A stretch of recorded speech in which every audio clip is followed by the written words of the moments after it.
Guys, this is a Hey guys, this is a quick question I wanted to ask you. I'm writing a book, and if you guys want to hear a daily update or a weekly update on how my book's going, I do it for you guys. I'll just give you a summary of what my book's gonna be about. It's gonna have angels. It's gonna be about the main character is an angel who realizes that his father is an evil maniac. You know that kind of thing. And he has to go find a demon to help him.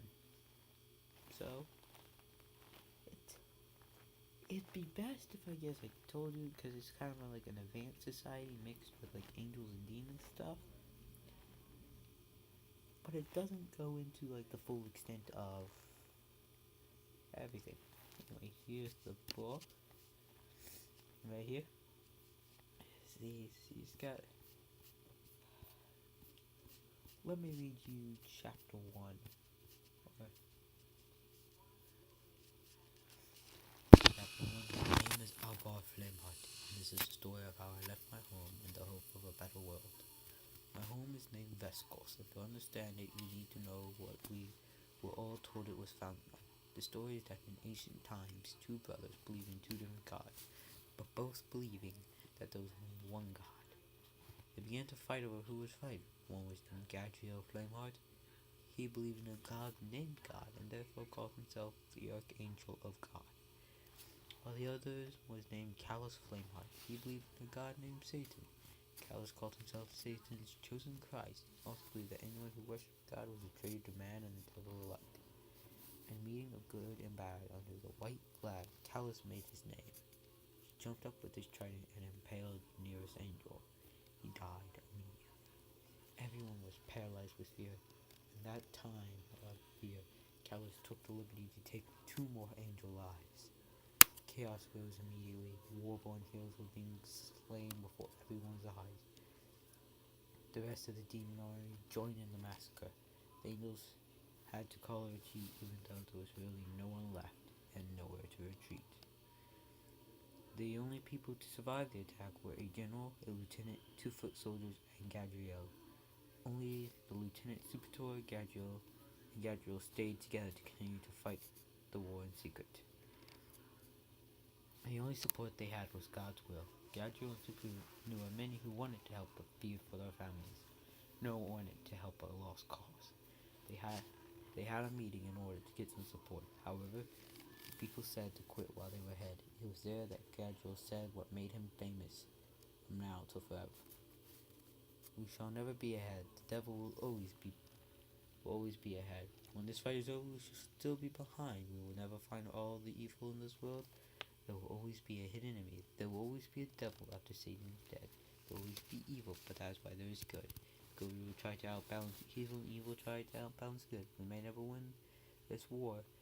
We may not even come back from our next stand, but 60 years from now, when your grandchildren ask you what you did to help fight Satan, do you want to say you stayed home to protect your skin, or look death in the eye and laughed? I am not ready to die, but I'm also not ready to live in a world where evil rules. Help us fight. Every battle we fight, I can assure you this: when we fight, I will be the first one with my cutlass out, and the last one with my cutlass out. Gadriel said bravely, flooding his wings before every soul in the room. Anyone who had any doubt or fear about their next battle lost all their anxieties and fears instantly. They had gained an entire legion of angels in that meeting. No one who had heard his words in person had not raised their arms to fight that very day. Later, they were trying to find out how to go about a surprise attack on the demon army. Some angels said to use tonight, and others angels said to use today. But when they finally did figure out a plan, they were ready for war. After 6 months of planning, they had what they believed was the perfect plan. They would strip a demon god of their tails and horns, send Supator in disguised as the demon god. Supator would try to capture Gadriel, and would then, the second it turned night, Supator and Gadriel would attack Callus and his followers, as the legions of angels outside were preventing the gods from protecting their leader. Though they managed to sneak past enemy lines, all didn't go well. When it came time to attack Callus, they were surprised to find that some of their own angels had betrayed them to join Callus. These angels were Lebanon, Garvan, and Ragnarok. The battle against the fallen angels was a long and hard one, but in the end, only one of Callus' fallen angels had escaped. He was Ragnarok. With all of Callus' forces gone or defeated, it was down to a final battle between brothers. Callus was his trident, stood at one end of his throne room, calling on all his demonic power to strengthen himself in the final fight, while Gadriel Flameheart prepared his angel cutlass for the toughest fight yet. When the battle began, it seemed like Callus would win and defeat the angels forever. But then Gadriel called on the strength of all of his angelic comrades in the hope that it would equalize the fight. In the end, Gadriel had won, but Callus had escaped to where no angel could track him. With this victory, Gadriel began trying to rebuild the world as he saw fit. To do this, Gadriel had to build a walled society that would separate the demons and the traitors from the angels. This, as we were told, was the best way to keep the pure from the tainted and to keep order among the scum and the traitors in the world. Demons were not allowed to do anything innovative or smart. They weren't even allowed to learn, or they would go to a place worse than hell itself, something not even Satan will wish on his enemies. I don't know all of the rules, only that I am much better off as an angel. The inmost part of God's chosen land, the land that our supreme leader Gadriel led us to, was reserved for angels, the best of God's children. It was called Heavionis, the heaven before heaven. It is filled with innovative research into the magic that controls the world and how angels can harness their power. Then propel us into the future of science and magic. The person who rules us is Gadriel. He is now reaching 1,000 years old and is advised by the top magicians and scientists. The land of Heavionis is protected by the Knights of Heaven. They are Heaven's chosen guardians. They are chosen by Gadriel himself, for the purpose of protecting the angels from the evil of the demons and suppress demon rebellions. This is why only the best angels are chosen to be Knights of Heaven. The side the demons live on is called Demonius. This section of Veskos is called Demonius, or Hell on Earth. It said that there always must be at least 3 of the Knights of Heaven, 1 for each sector in Demonius. There are 3 sectors to help maintain order among the chaos that demons create. Only the best knights are chosen to watch these sectors. These sectors are Purgatory, Leviathan, and Carneus. The levels of hell are divided by the demons who live within them. For example, demons that possess people live in the sector of Leviathan, the demons of destruction in Carneus, and the normal demons in Purgatory. The demons are said to have created their own order, called the Grim Reapers.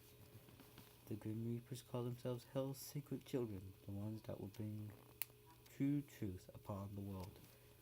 No one knows who the leader is, only that they keep trying to invade Heavionis to destroy the peace that the Archangel Gadriel worked so hard to build for the children of God.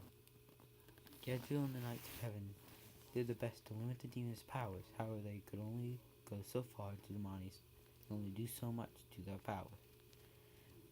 For years we lived thinking this, believing this, that God would allow nothing other than good to triumph. God would stop anyone who even thought of evil. No one could defeat him, or so I thought. God is not who he once was, and as for Jesus, no one knows where or who he really is. Everything that people think they know is wrong. I know the true history, but before I can tell you that, you must know about me. And that's just the first chapter, and the first chapter is meant to be a background, telling you a bit about the history. Of course, the history is actually mostly accurate. They just don't tell you much about Callus and Gadriel, which are actually really important. And so, if you guys like this book and you want me to continue posting more stuff about this book, tell me. I'll do it. I'll work as hard as I can on this book, make it as good as I can. And I have to give a shout out to my friend Wyatt. He doesn't have a YouTube channel, so he doesn't post videos anyway. But he helps me with this book. And then there's my sister, Fiona, who also helps me on this book. And if you guys want to see more, just tell me and I'll do it. Bye. Hope you like and subscribe.